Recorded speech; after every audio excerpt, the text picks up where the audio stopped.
Well, I'm often asked, how does the budget get this way? How does it get so big? How does it get so unbalanced? Well, I think we first have to back up and understand that people pay taxes. Workers pay taxes. It may be direct, it may be in the income tax, it may be in the sales tax, the tax that you pay at the pump, but it also may be indirect, because if your employer pays taxes, that's money that could otherwise go to your paycheck or could go to your benefits. So people are paying all taxes, and therefore they pay for government.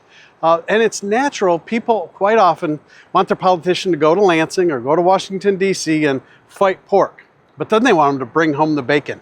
Well, what's the difference between pork and bacon? It's where you sit. Somebody who gets something in their district, they call that bacon. Somebody that spends money in another district, well, that's pork. And so I think we all have to look at the state budget and make sure that we're asking the right questions and then we're asking for the right things. And so let's look at more money. And we have to understand, we have to know that more money doesn't mean better results. If you look at education, unfortunately, it's a glaring example. Back in 2018, there was a coalition that came together, Launch Michigan, and they said we need about $2.5 billion more in annual revenue to fix education.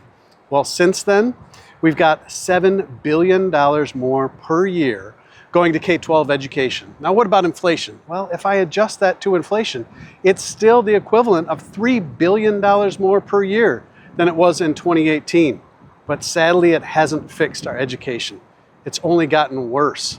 Right now, a vast majority, over 60% of our third graders cannot pass the reading test. And so it's taxpayers are spending more, but our kids are getting less.